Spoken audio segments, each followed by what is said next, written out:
हम्पीचा उल्लेख प्राचीन रामायणामध्ये किष्किंधा म्हणून केलेला आहे. समृद्ध इतिहास लाभलेल्या भारतातील असंख्य प्रसिद्ध ठिकाणांपैकी एक आणि तितकंसं प्रसिद्ध नसलेलं ठिकाण म्हणजे हम्पी.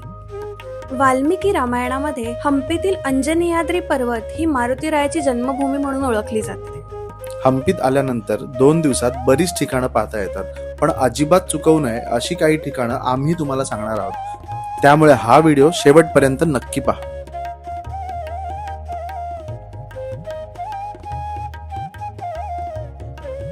हम्पीला जाण्यासाठी सगळ्यात जवळचं रेल्वे स्टेशन म्हणजे होस्पेट जंक्शन आणि सगळ्यात जवळचं एअरपोर्ट म्हणजे हुबळी एअरपोर्ट. आम्ही प्रायव्हेट कारने गेलो.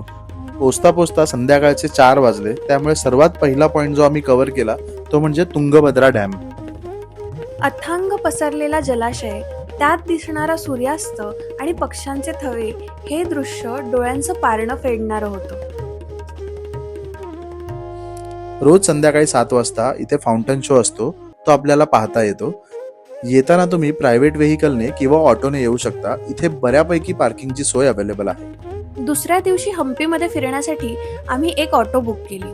हम्पीमध्ये फिरण्याचा बेस्ट पर्याय म्हणजे ऑटो. साधारण 1,500 ते 2,000 रुपये देऊन आपण ही ऑटो बुक करू शकतो. ऑटो बुक करण्याचे 2 महत्त्वाचे फायदे आहेत. पहिलं म्हणजे आपल्याला रस्ते शोधावे लागत नाही आणि दुसरं म्हणजे हे ऑटो ड्रायव्हर्सच आपल्याला गाईड करतात. इधर भी 7 एनिमल दिख रहे हैं आपको 7 एनिमल। पंजा जो है टाइगर है पंजा। इधर जो पिकॉक है, बॉडी जो है हाफ, नेक कान जो है लायन है, तो जो मुंह जो है मगरमच्छ है, कान जो है गाय का और लंबा तोंड याळी गजी याळी बोलते। हम्पीमध्ये 200 पेक्षा जास्त मंदिर आहेत, पण त्यातलं सगळ्यात महत्त्वाचं आणि एकमेव ऑपरेशनल मंदिर म्हणजे विरुपाक्ष मंदिर. इथे बघण्यासारख्या महत्वाच्या गोष्टी म्हणजे इथला गोपुरा, 3 मुखी नंदी, शिवलिंग, पिनहोल कॅमेरा आणि लक्ष्मी नावाची हत्तीण, जी गेले कित्येक वर्ष भाविकांना आशीर्वाद देत उभी आहे.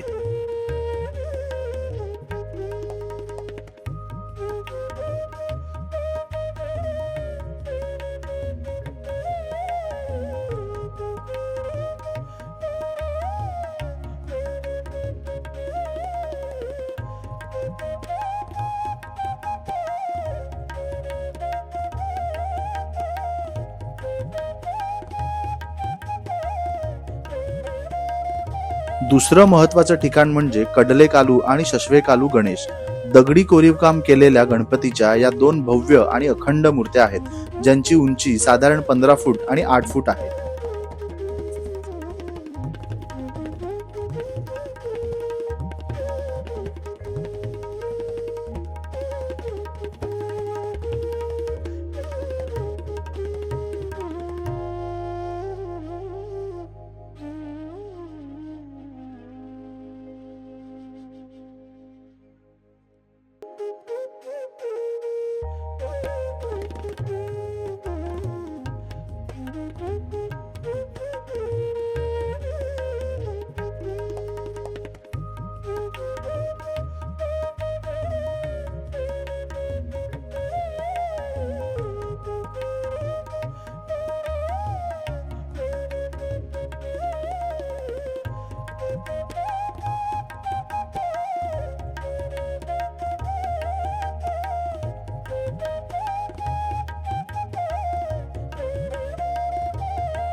त्यानंतरचं महत्त्वाचं ठिकाण म्हणजे उग्र नरसिंह मूर्ती, हम्पीमधील सर्वात मोठी एकाश्म मूर्ती, ज्यामध्ये भगवान नरसिंह वेटोळे घालून 7 तोंडांच्या सापावर बसलेल्या उग्र मुद्रेत दाखवलेले आहेत.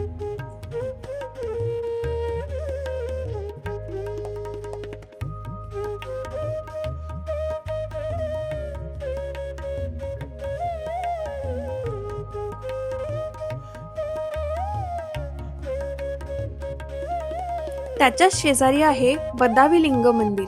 एका लहानशा खोलीत कायमस्वरूपी पाण्यात बुडलेले एक विशाल कोरीव काम नसलेले दगडी शिवलिंग.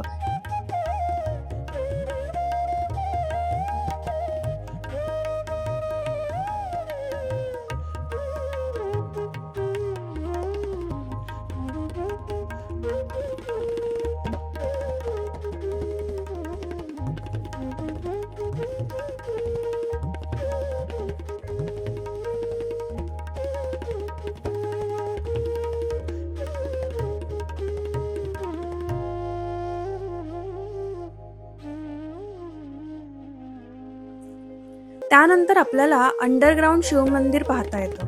इतिहासात प्रसन्न विरूपाक्ष मंदिर म्हणून ओळखलं जाणारं हे हम्पीमधील सर्वात जुन्या मंदिरांपैकी एक आहे.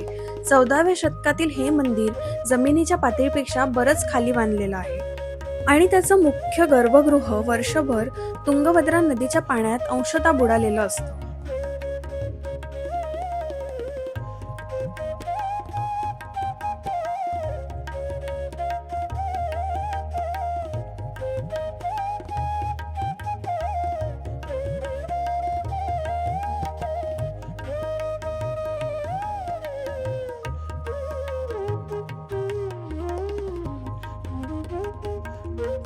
हम्पीला जाण्याचा बेस्ट सीझन म्हणजे ऑक्टोबर टू मार्च, कारण या काळात वातावरण एकदम प्लेझंट असतं.